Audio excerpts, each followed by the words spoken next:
It is a pleasure to host today Professor Panos Chrysanthis from the University of Pittsburg. Panos has worked at the intersection of data management and distributed mobile systems and makes very substantial contributions in that area. And recently has been involved in standardization activities around let's say, managing data systems. So the talk of today's presentation, of Panos' presentation, is on how we process aggregated queries over big data streams. Thank you for coming. Bonjour. Thank you for the invitation. And I'm very happy to bring with me the good weather. Just kidding. I came from Pittsburg where the temperature is minus 15 degrees Celsius, but it's okay. So today I'm going to present the processing of aggregate over big data streams.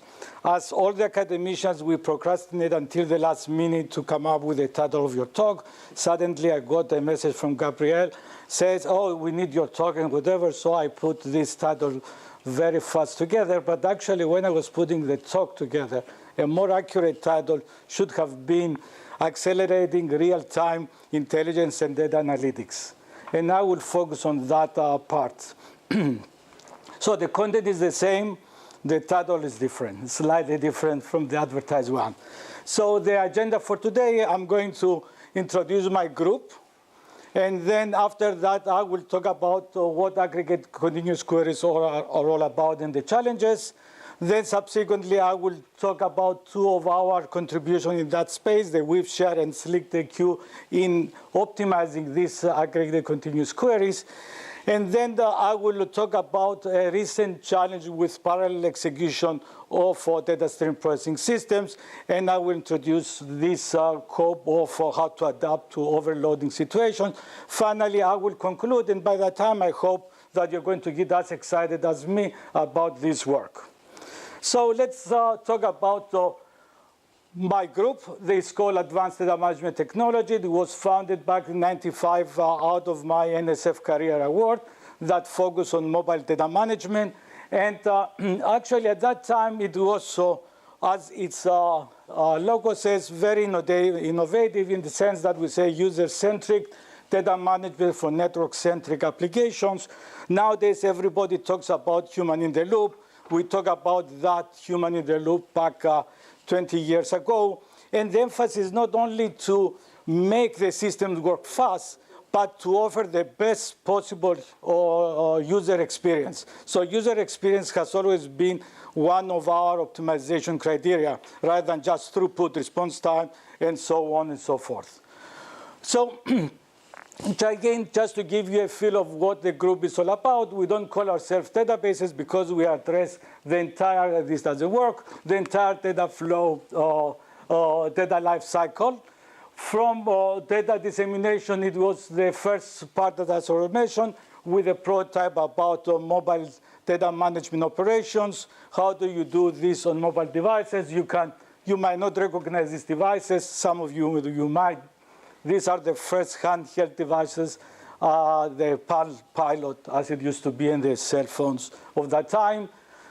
Then we move into the web. We developed this middleware for broadcast data dissemination. This work over the wireless network, as well as in distributed systems, distributed databases that eventually led us to data acquisition, either where these were web crawlers that were collecting data from the web, or where sensor devices, medical devices, and we had to start producing and operating on this data on the fly. So this led us to what we call nowadays big data. This is the data stream management system that has to be done on the fly as the data arrive to make decisions that they are time critical. And that's why I call them real-time decision-making and intelligence in the other slide. So now some other parts that we do nowadays is data exploration as well as graph processing. Please feel free to interrupt me if things are not clear. I hope that you have adjusted to my accent. If I get excited, I start speaking faster and faster. I'm Greek after all, and use my hands so you can say to me, slow down. Actually, I will slow down. Nikos will tell me. So it seems these are some other current projects. You don't have to read it between the lines. Basically, we still focus on data stream management systems. We look into big data exploration. When you have these huge collections of data, can you make sense out of them? Or as a naive user, quote unquote, meaning unsophisticated, we don't expect for you to know the dimensions or to know SQL or any other query language in order to formulate queries. And finally is the IoT, mobile, and urban informatics. So that gives you just a flavor of the scope and the breadth of my group's contributions. And this brings us back to where I promised to talk about the aggregate continuous queries. Yes, Rayani.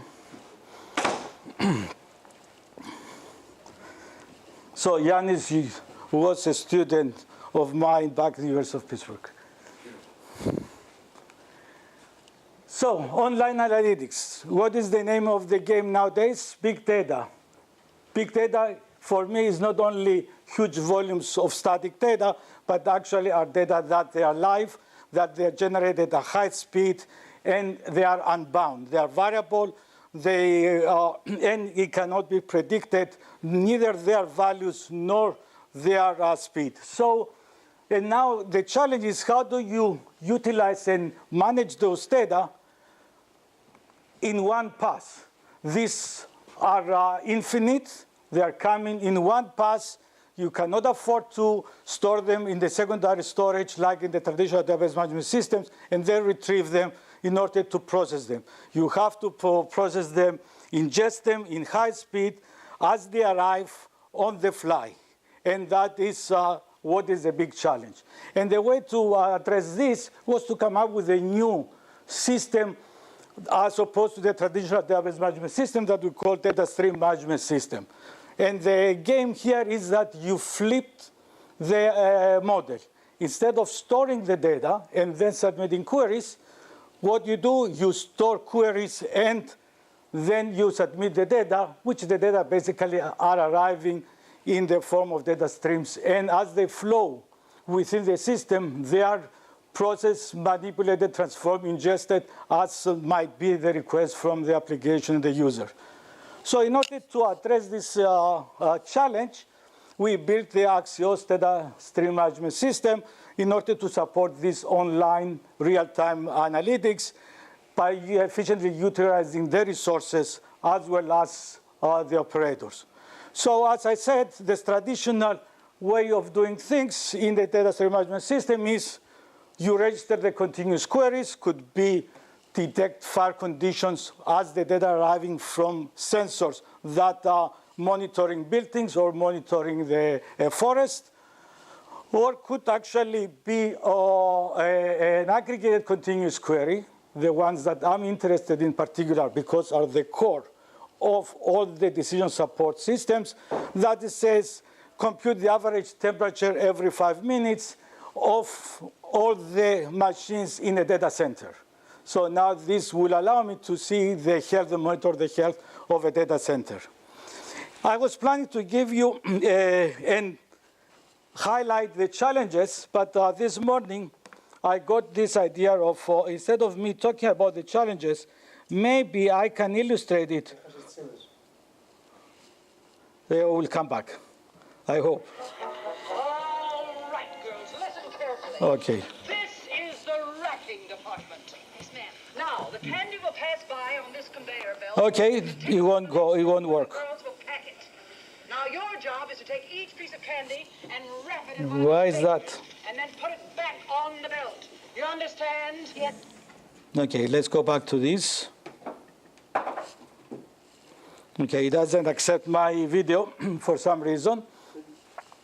So nonetheless, I will tell you the video. So basically, the challenge that now the queries are submitted, so what the system has to do, it has to ask what will be the best query plan to execute this. So all these register queries are transformed in a directed acyclic graph, which form basically the kind of computation that is going to be carried out when the data are arriving and they flow through this DAC and through the operators that are forming the nodes of this directed acyclic graph. Once this is done, the next question that pops up is, how do you schedule this? Which operator will be executed next and for how long in order to achieve and meet the time critical requirements of these continuous queries? So in that case, we develop a scheduler, which again tries to optimize different metrics, average, worst response time, worst slowdown, and so on. And the essence of this is what we call rate-based. So we came with this idea of the rate-based scheduling is a priority scheduler where it says the operator that is going to consume most of the tuples its input and will produce the most output, that will be the one to be executed next. By doing so, we achieve two things. We increase the throughput and we minimize the memory consumption, because since the tuples are consumed as fast as possible, they don't accumulate in the queues of each and every operator. That is one of the other challenges that we have to deal with. The volume is not only you have to process a lot, you have to store them until these data are processed. So you have to take that into consideration. And finally, in the best possible plans, with over-provisioning, whatever you do, you are going to find yourself in an overloading situation. Data arriving in unpredictable fashion. The data characteristics changes. For example, you have a join with a very low selectivity, so you have an expanding. Instead of consuming tuples, you're generating more and more tuples in the system. So how do you deal with that? And basically, we develop a system that it monitors the overloading situation, works in synergy with the scheduler in order to pump out as many tuples as possible and drop, if as a last resort, some tuples in order to meet the delay target, the window specifications, time specifications of the queries. So that gives you a feel of what is all about the data stream management system. But the one that I said, what we are particularly interested in is the aggregated continuous queries. So what is an aggregated continuous query? Let me define it a little bit better.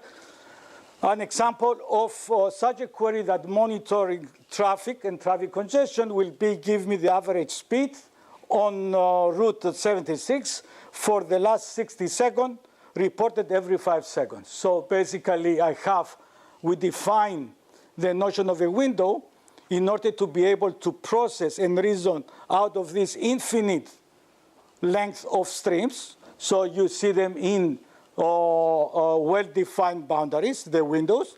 And the windows has what we call a range. It says the last 60 seconds keep accumulating that information. And every 5 seconds, operate on those, produce a result, and then slide by 5 seconds, considering the next one. So this is what we call a sliding window. And this is translated in the continuous queries is select average speed from traffic stream, where road name are Route 76 with range 60 and slide 5 seconds. So now we have these aggregate continuous queries that they arrive, and everyone asks for a specific statistical information. This is a scalar aggregate query. It doesn't have group by. There is also could be group by on the roads. Instead of being where the selection of one road could be grouping by on several roads. We had actually implemented this and used this in a real system, prototype system that monitors the traffic. So we have all the cars, taxis, buses transmit the time, the vehicle ID, the timestamp, and their position, as well as their speed and the velocity. And let's assume all these are different types of cars. And actually, this is a snapshot from Beijing. We have actually running on a Beijing data set, real data set. And in order to be able to group these different cars on specific road, we use an R tree. So we built these boundary boxes where we localize the different cars, where we want to monitor their traffic. And then whatever is, when these information come, is placed in the particular leaf of the R+3. And with this, now I have done very efficient clustering and mapping of cars to streets. And from the streets, now each and every of these leaf nodes become the input to one aggregated continuous query, average 65, the one that I showed you before. All of them start computing that, and they're producing their result, which is passed into the next level. So this information is ingested and passed to the next level, where the next level will compare this average speed or velocity to what is expected to be the speed on that particular road, and to conclude whether there is a traffic jam or not. So if you're assuming that the average speed should be 20 miles per hour or 30 kilometers per hour, and now your system produces, says the average is 10 kilometers, it means it is an indicator of a traffic jam. And of course, this needs to be dealt. So immediately you see in this example here that the aggregated continuous operators are the foundation operation for any type of application above, whether this is decision support or data mining or machine learning and so on. All these statistical operators form the foundations, the core of all these operations. Yes? Can I ask something? Sure. In this application, for a particular, let's say, geographical region, the index structure, your internal loads are fixed? Yeah, basically. And let's say the continuous indexing comes from the leaves with the computation of the aggregation. This is the, yes. The fixed somehow the indexing structure, and then we change the value. Yeah, basically, that's correct. To some extent, the R tree evolves to regions, neighborhoods, eventually, which or could be the segments of big streets, and this form as a fixed monitoring segment that you want to see whether there is congestion or not. Okay. So this is the structure that allows you to do very fast clustering, grouping.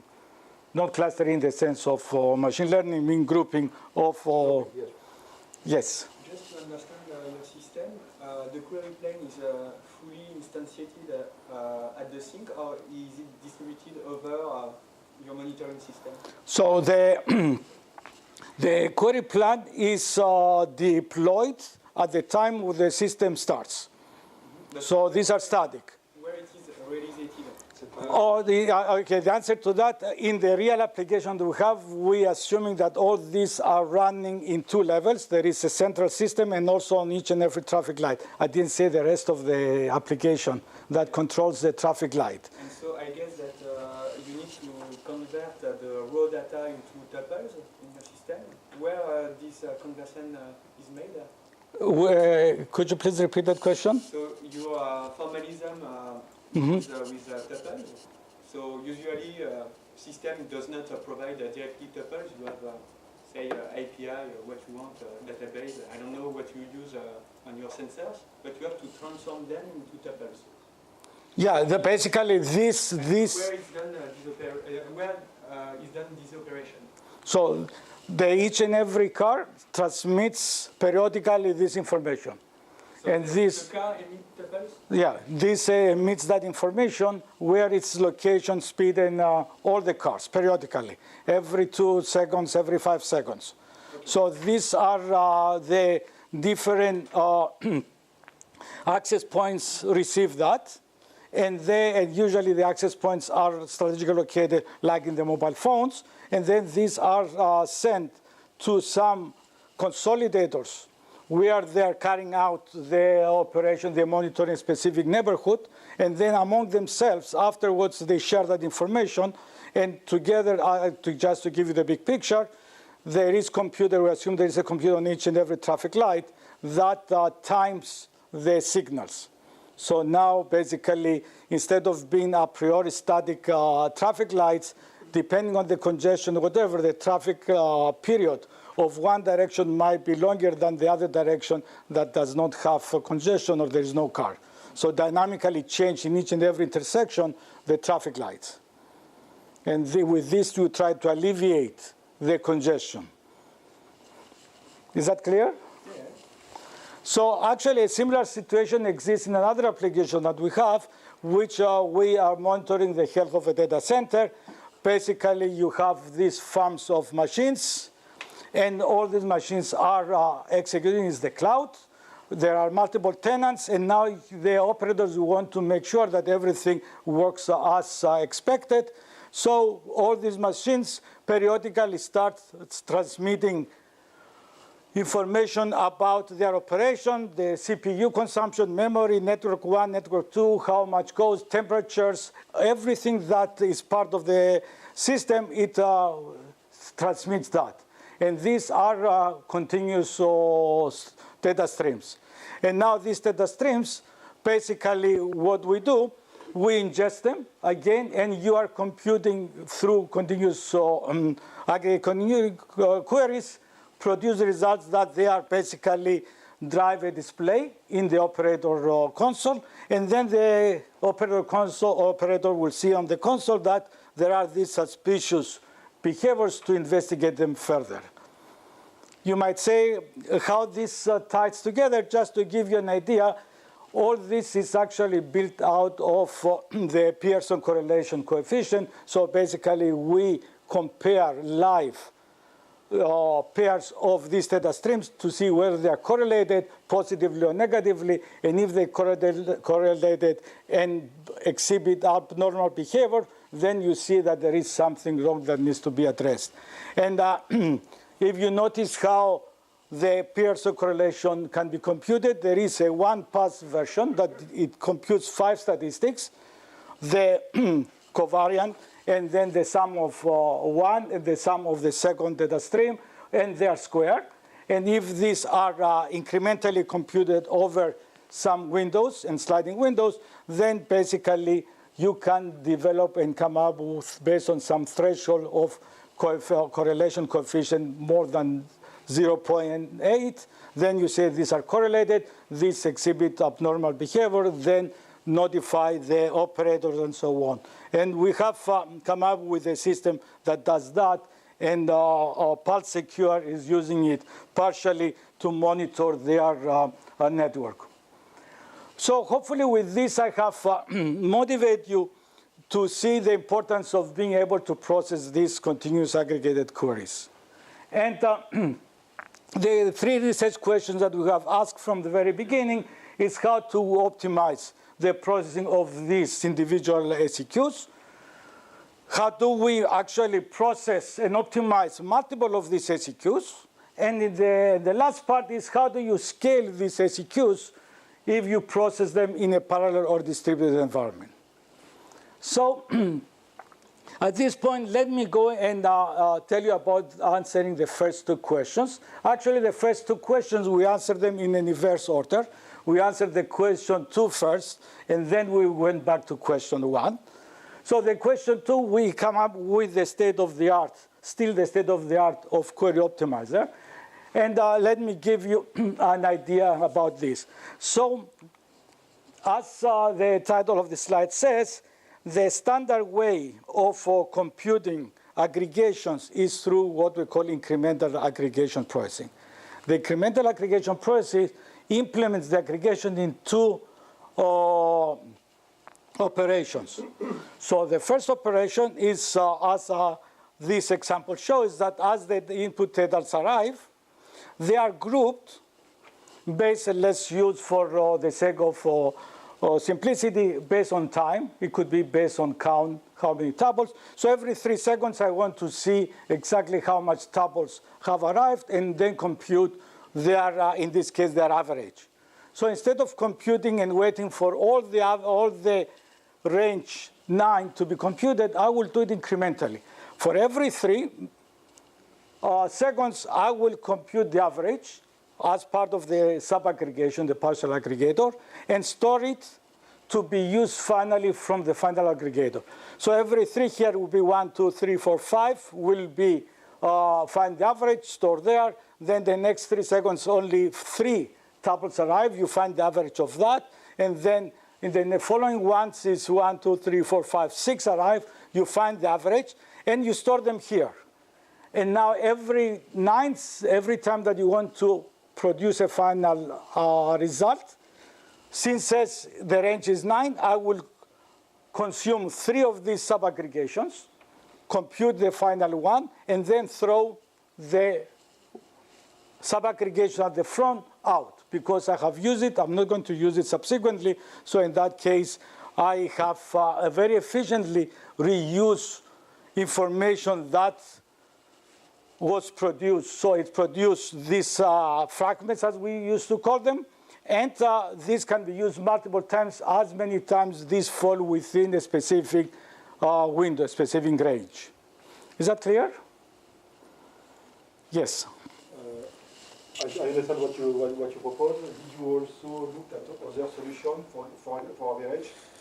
Maybe it may be better to consider exponential average, which is easier to do because you can do it memoryless. Did you consider this kind Yeah, actually the average is not computed as average. Usually we compute the average as sum and count. So basically you accumulate and you get the sum, and then you get the count, and as part of the final aggregator, you do the division. You add the partial results for the sum, you add the partial counts, very simple additions, and then one division, you get the answer.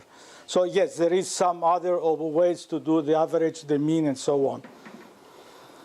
Yeah, very good question. So, but this example here basically is extremely special case, right? Because the slide perfectly divides the range. But in reality, this is not the case. So there was this technique called Pear Window that's proposed by the people in Berkeley, which basically identified that if I get and I split each and every of these ranges into a complete fragment and a residue fragment, this is the modulo and the remainder, then I can basically build 3 fragments out of which, when I sum them up, I will be able to construct the original range. So now you will see this alternate in this example. That will say every 3 I will compute the average, then every 1 second, every 3 and 1 second, I will store these partial results in my buffer for the final aggregator to consume them. And then every time that there is a 5, I will get the first 3 fragments, 1, 3, 1. Then the next time around, I throw this out and get 3, 1, 3, and so on. And that it computes the 5. So that was the state of the art everybody was using. But then we said, wait a minute. We have all these queries that are basically are on the same input stream. They compute the same aggregate function, but they have different window specifications. This one is 9 range with slide 3, whereas the next one is the one that I just showed, 5 seconds and emanate for every 4 seconds, 16 and 6, and so on. How do you process all this? What was the state of the art? Process them one at a time. So our observation at the time said, we can do better. If we generalize this idea that we have seen already, I carried the work once, and I use it multiple times. So basically, I do sharing and reuse. Can I do the same thing here? So that is exactly what we thought. This will be the cost if this is shared. But then if we remove and process the input stream only once and create the fragments and make them in such a way that can be used by all the aggregators, then we are in the winning situation. And basically, we came up with this idea that let's actually share the partial aggregation. if you do two aggregate continuous queries, we can easily put them together by coming up with their least common multiplier for their windows. And then for each and every one of these, we let them out and then perform a union. So in this case, now we have come up with a new, as we say, with AB query that has a common large range, but then for each and every needs of these queries, we have these different fragments that are denoted with these edges. So at each and every edge, I have to produce a fragment. So as long as there is a perfect match, it means all the edges from the two queries coincide, like in this case here, or at the end, it means that I do the work once and I don't have to do it again. That is perfect. That is actually the perfect word. In the other cases, the non-overlapping, it means you do some extra work that is needed by one query, but is not needed by the other query. So what you want to do is to come up with a strategy which says, can I group them in such a way that I maximize the overlapping subaggregations and minimize the non-overlapping ones? Vasilis, you have a question? No.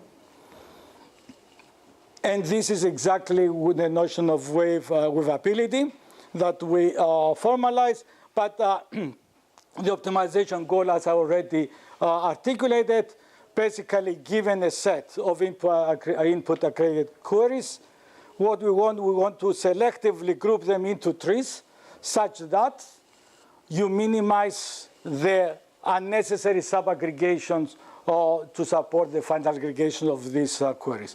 And this is basically the cost function that we use in order to run this optimization. So, yes? So this factorization can be, let's say, performed offline or online? Everything at this point is offline. I was coming now to complete. So now, based on this, we have come up with both greedy algorithms, how to come up and develop these trees, this forest of trees. In the small, we have come up with the exhaustive search to see how much is the optimal takes edges to complete. We use also simulated annealing in order to come up with, to evaluate the performance.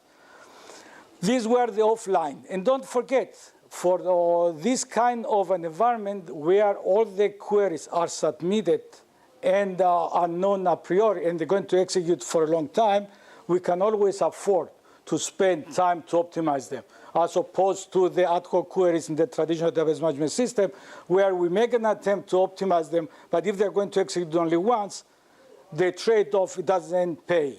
So in that, sometimes we don't do an extreme optimization as we try to do here.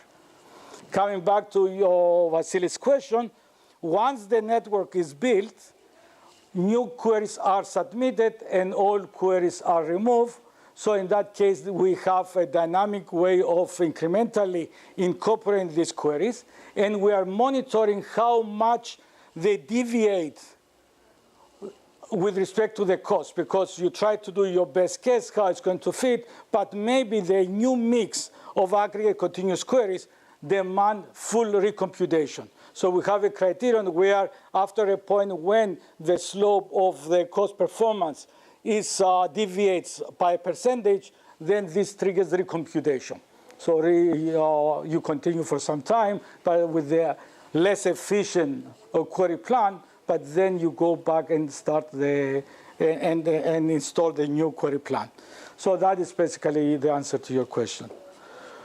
So we built the simulator initially. We have also implemented this in Heron, in Storm and Heron. Just to give you the glimpse of the results, in the case of no share, we've shared our case, and the general case of let's be very aggressive and share everything. We see that in the case of lower input rate, because if you remember in the cost function, there is the input rate that the tables arrive to be processed by the subaggregator. We have 20% time we win over the best no share. And in the case of the of high throughput, we win 30 times over the share. So immediately, and these numbers have been also were confirmed in the real application. So that gives you again the first contribution that we had in this space. We are able to use, and until at this point is the only query optimizer that is used in order to integrate multiple queries. Good news for us is that other people went and actually evaluated the performance and the quality of with share, and basically they have shown that approximates the optimal within a factor of 4. And however, the big challenge here for us for a long time was how do you come up with the cost of comparison of basically is what we call the edge counting, because that is exactly what you want. You get all these possible configurations. You count the edges that they are common. And then you say you find the ones that they maximize is the common edges. And you say, haha, I have a perfect plan. But how do you do that?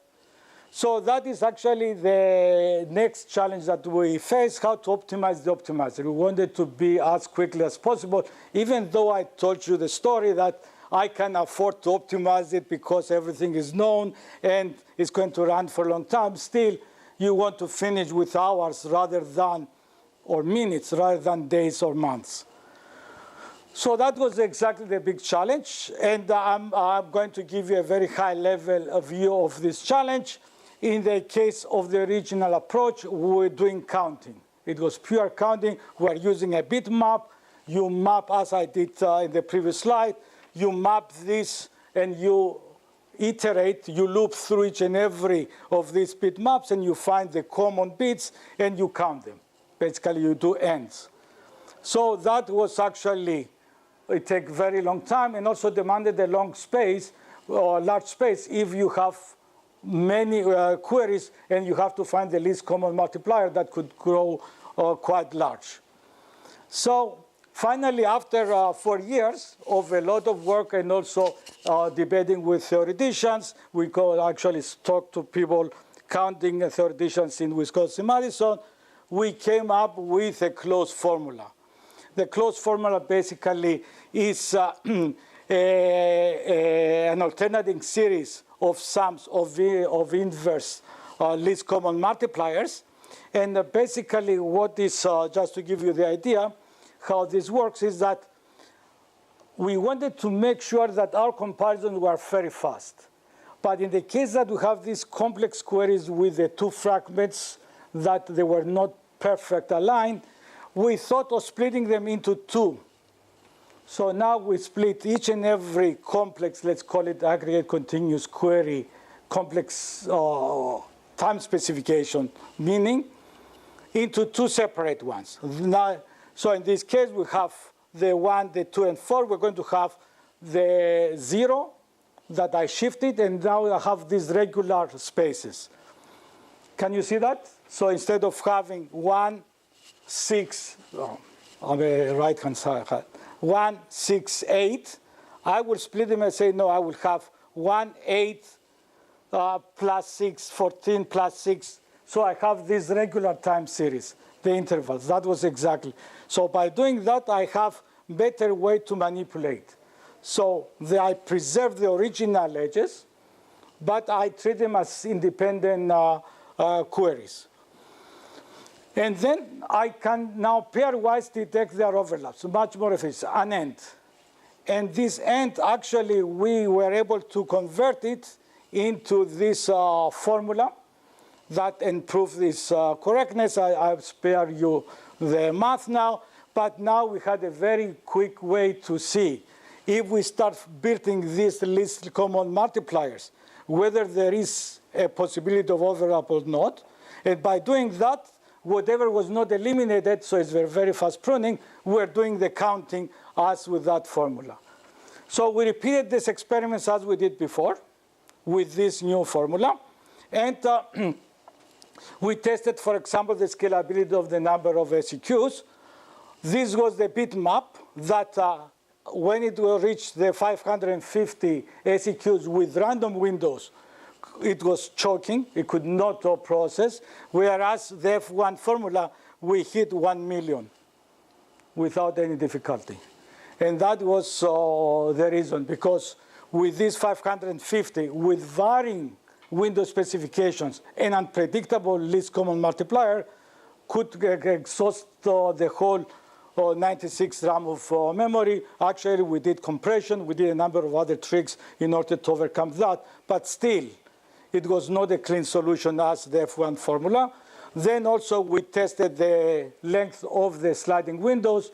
That was the reason for all these troubles. And we saw that still, although we reached up to 100 slide windows differences, it was running again out of memory, whereas there we hit 1 million again. So that was actually the proof that now the width share not only was optimizing the execution of aggregate continuous queries during the execution time, but also we could come up with such executions very efficiently. Questions? So just to a summary of what I have said so far, we came up with this width share optimizer, and we were able to make it practical through this F1 formula that actually achieved 10 to the times 62 less operations compared to the bit set in order to produce the same execution plan. F1 achieves up to 60,000 times faster generation of query plans, and it can handle up to 1 million aggregate continuous queries that we have tested. So basically, this was the first, second part. Now, more recently, last year and this year, we noticed that actually every effort was on the sub-aggregation, and this is what we did. But we forgot how do we optimize the actual execution of the final aggregation. So just to tell you exactly how things are, or were, before we started this game with a group of in Germany. So the naive way that to compute that, you remember this sub-aggregation, these partials were shared by multiple queries. Let's assume that they were shared by 2, and the window was 8. So let's assume now that a new partial comes and replaces 3. It's to 5. And now, if I have a query that computes the maximum over this range of 8, what it's was used to do is going to go around and visit each and every location in this round circular buffer, and discovered actually the maximum was 7. And if this was shared by another continuous query that computes the maximum for the range of 4, then in that case, it's going to do a smaller traversal of this buffer of 4 cells. Will go from 5 back to 2 to 4 to 0, and when it sees 4, it's going to produce the finally the 5. The new one will produce and say it's 5. So basically, that was a naive way to do it. Clearly, it's naive, right? So can you do better?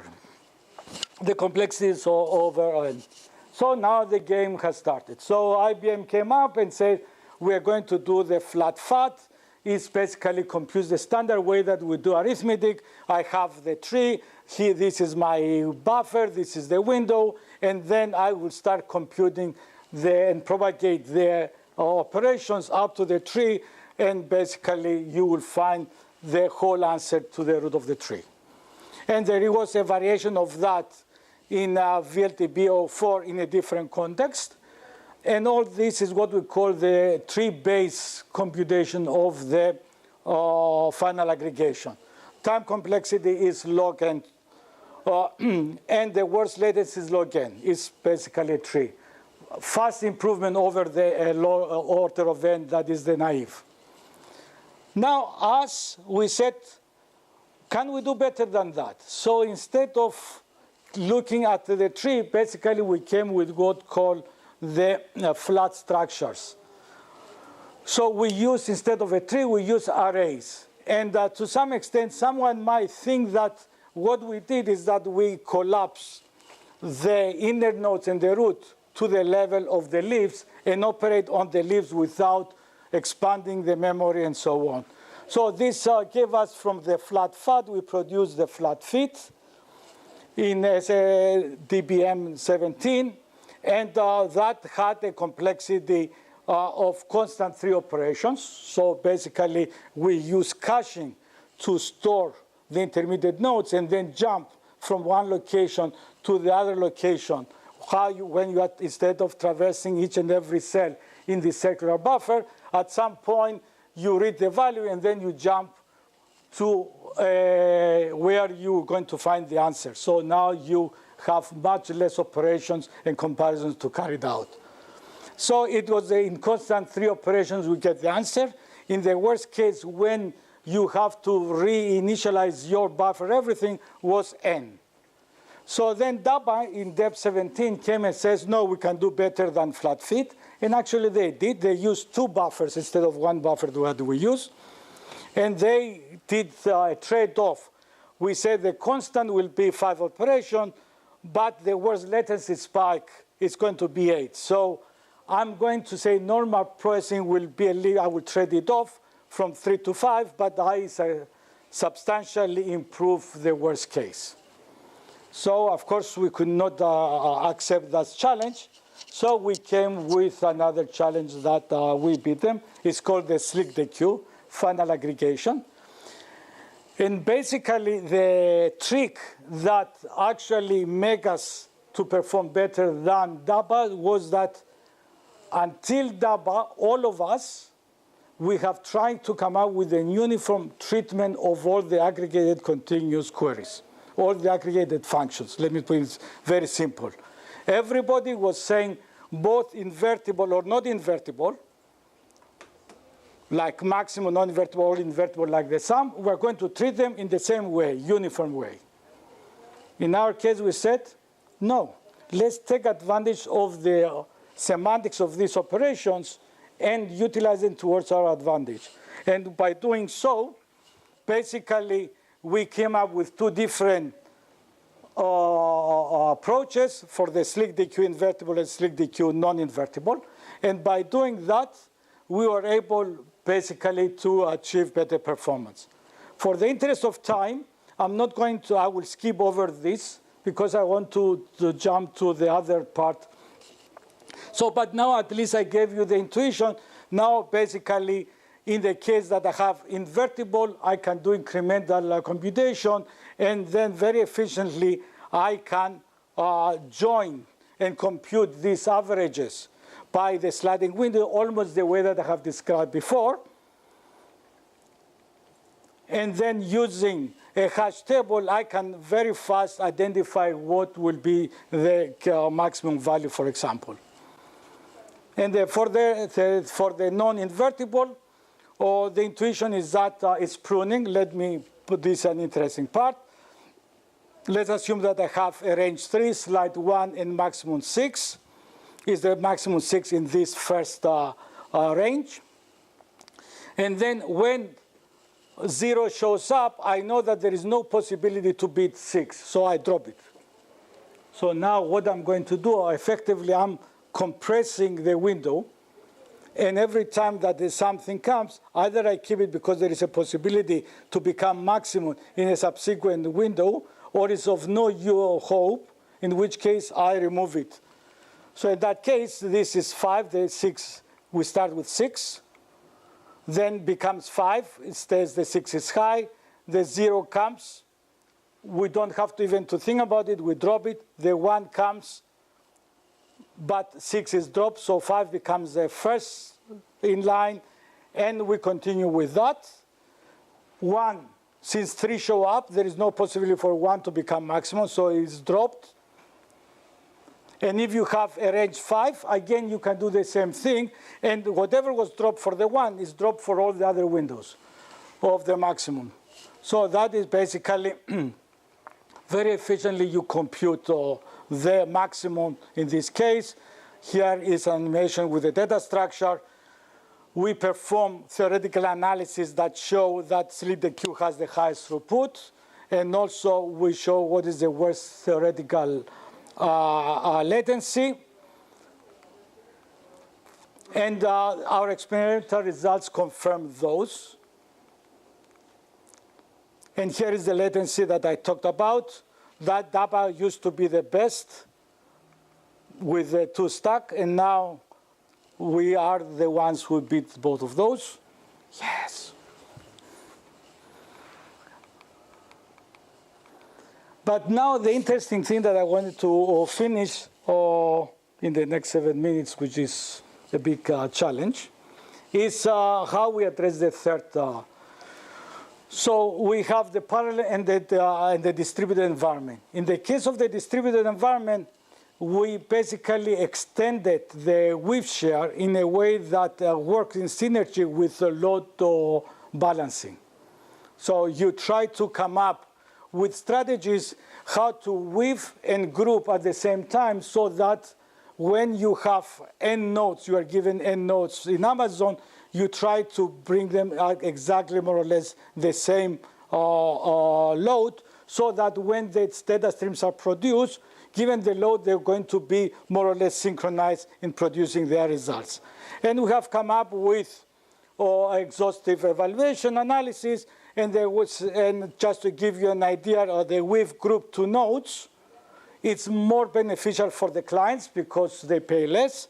In the case of weave group insert, which to achieve better load balancing is more beneficial for the load service provider because it can accommodate much more tenants, much more queries.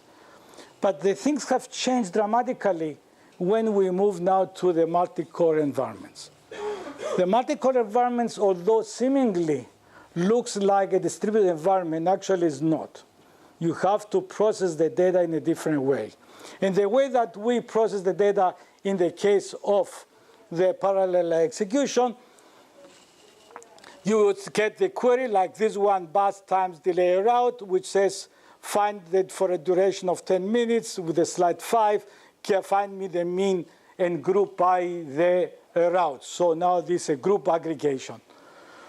This will be actually converted to a physical plan that the data stream will be arrived. There is a shuffle that is going to start partitioning the data stream, each and every tuple in the stream, across the different cores. Let's assume that you have 4 cores. Once a tuple arrives here, the shuffle will decide to which of these workers is going to send that tuple to be processed. So a most obvious partition is the hash function modulo. The other one is based on the key. And there is the power of 2 that is supposedly the best performing hash partitioner, except if you have group aggregations.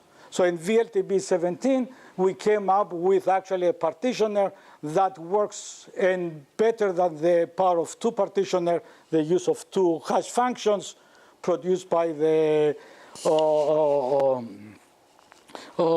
Spanish Telecom in order to produce better results.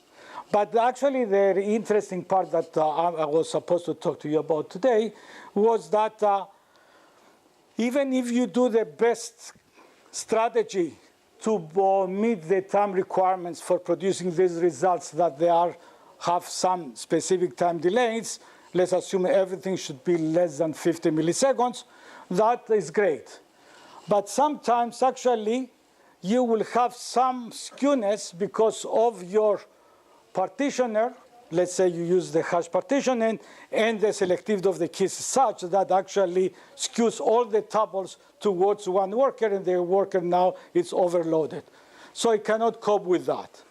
In the worst case, that nothing works. Everything was such a mess. So how do you deal with that red situation? which actually is more often common rather than a rare case. Everybody, if I have asked you how you're going to do that, you would say scale out. Now this is the on-demand. But this takes time. And it also is more drastic solution how to deal with that situation. If it's just a transient anomaly, you have to deal with that much faster. And the much faster is the load shedding. And that is basically what we did. We look again to the idea of load shedding that we saw before in the Axios in the more general case in the context of this parallel execution, parallel stream processing engines and how we dealt with that. And again, in a high level, what we did, basically, we came up with the idea of to approximate the results like we did with the approximate continuous queries, but we approximate the aggregate continuous queries. So what we did, we get the original data that would have produced the exact processing, and this would have been the result. So what we say, we do some uniform sampling based on the results, and based on this uniform sampling, we actually distribute the tuples that they remain after you throw whatever is not selected as part of the sample. But what is the problem with that? It means that sometimes tuples will be lost completely. Like the blue and the yellow disappear in this uniform sampling. So now what we want to do, we want to come up with a better, smart way to do the sampling so that we maintain the proportionality of the data as they appear originally in the data stream. And this is what we call a concept. So this is the old ideas that are basically the semantic shading. We're trying to use the past history in order to understand what is important and what is not important to come up with a sort of a utility and using this utility to drive the shading. But we cannot do that because everything changes. The concept shifts, as we say, because new data arrive, new groups appear, previous groups that they were supposed to be aggregated are not there anymore. So historical histograms and so on, again, they cannot operate. Here is an example. You have a histogram for the morning. It doesn't work for the evening. So these two old versions told us that we have to look into the utility of tuples that will drive the sampling and for every window. And basically, this led to the notion of concept that I will present and stop here. And basically, what the concept says is that for each and every window, I will gather information about the groups that they appear or about the scalar aggregations that needs to be carried out, whatever is that stateful operation. So, and from the original one, I will create a stratified sample where I'm going to use that in order to perform the load shedding as already suggested. Basically, I'm going to use this stratified sample as the utility that will provide me the proportionality that I need to maintain in order to get to an approximate good answer. And the observation that we have seen is that depending on the type of the aggregation, the window concept changes. So if I have just numbers, scalar numbers, like average, the mean and the variation or standard deviation is sufficient to give me how to do the sampling, as opposed to the group aggregation that I have to do group frequency, find for each and every group how much tuple are there, and then based on this frequency, I will drop tuples in order to retain the proportionality and so on. And by doing that, we came up with a good notion of a concept of the utility, and we're able to carry out this in one pass. Do you remember I started by saying we need solutions that they are one pass, and we're able to do so. And we perform a number of experiments to compare implemented in Storm. We compare with the uniform sampling and the concept-driven load shedding. And clearly, if you can see, our scheme is at least 4 times faster than the normal execution. And if we go to the, and also 2.2 for the group aggregate, that was for the scalar aggregates. And if we go to for the error, we are 12x times better with respect to lower the error compared to the uniform distribution on average that is used nowadays in all the commercial. So in conclusion, I thank you for coming, and hope that I was able to convince you that aggregate continuous queries are very important for all the new online real-time analytics applications. They need to be optimized and very effectively deployed in these multiple applications that everybody talks about nowadays. Thank you very much. Of course, the work was done by my students, so I need to acknowledge them. I'm open to questions. I try to come up with on-time delivery.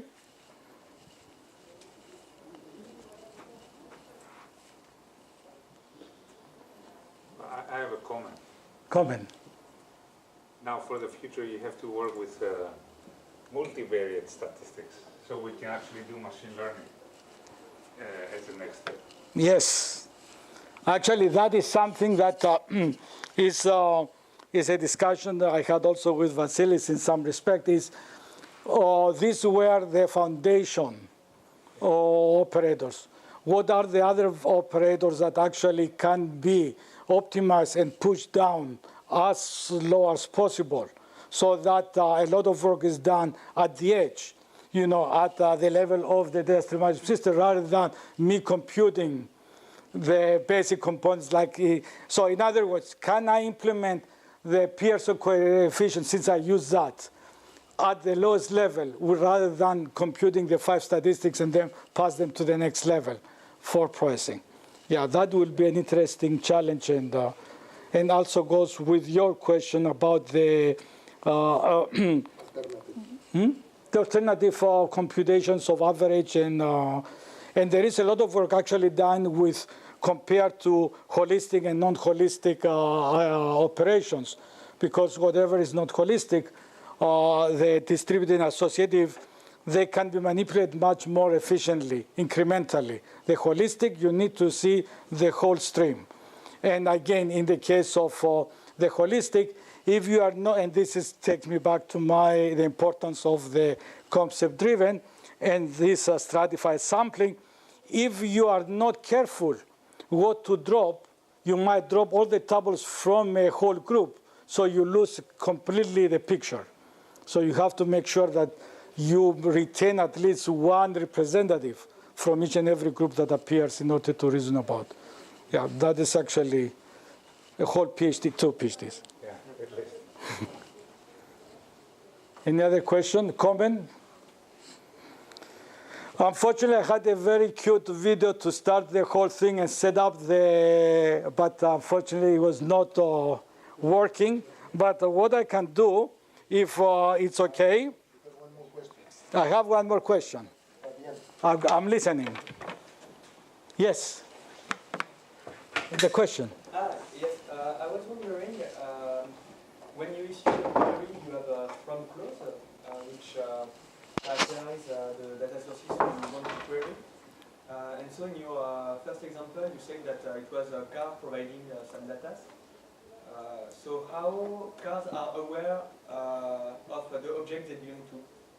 How the cars are aware? Yes, for example, you are querying route 6, let's say. How the car knows that it is on road 6, for example? Because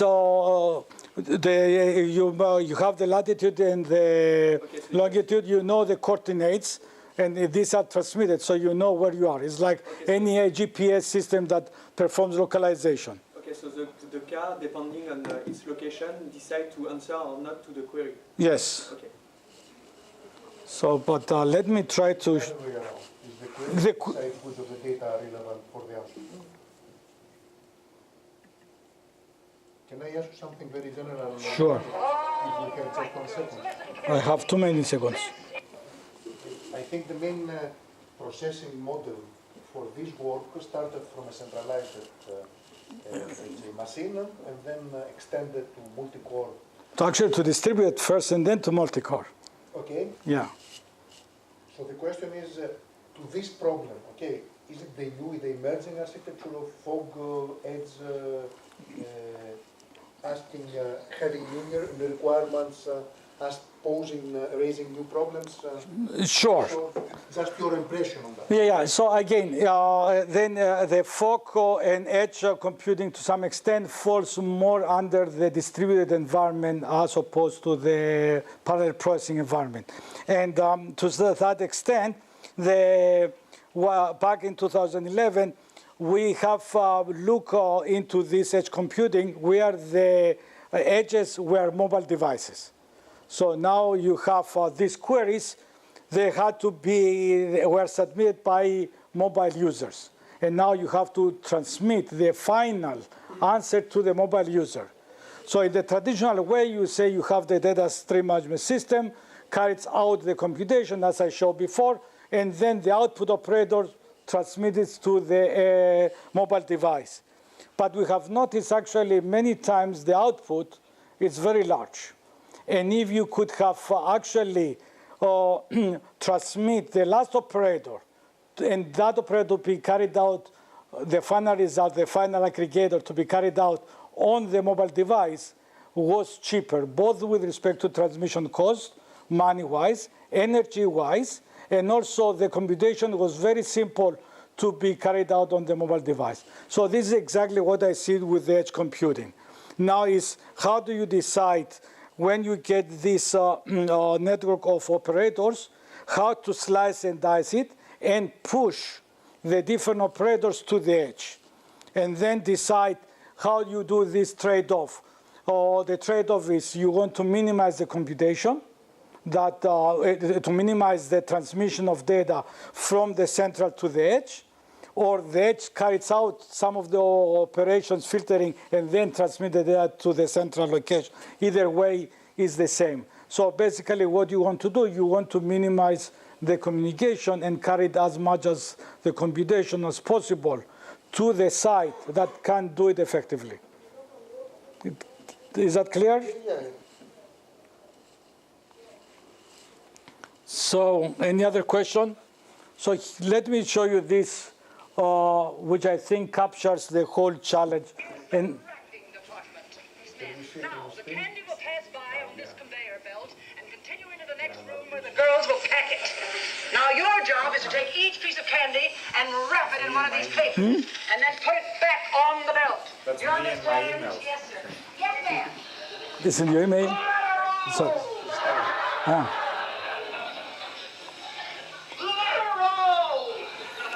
so this is the data stream. Wait here. Somebody's asleep at the switch.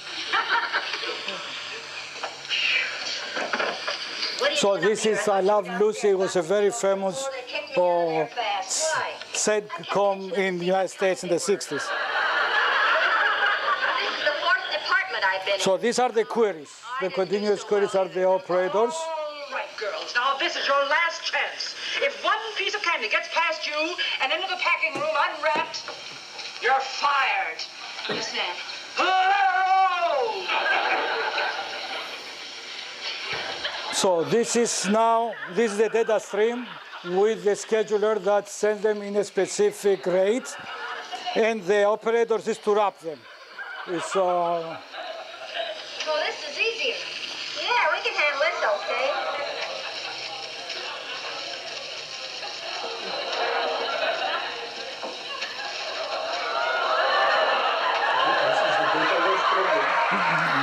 so you'll come back to that. So now there is. Listen, Ethel, I think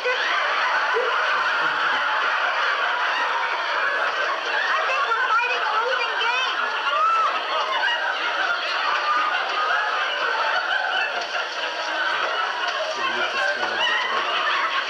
So that is selective load shedding.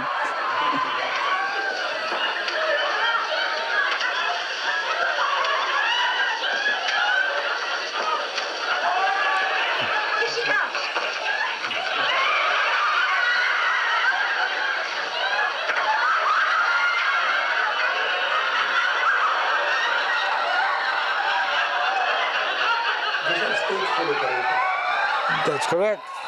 And now you will see that how things change when you speed up. Speed it up! This is burstiness. How now it changes, the data stream arrives. And the load shedding is eating them. Okay, that's exactly what we try to do.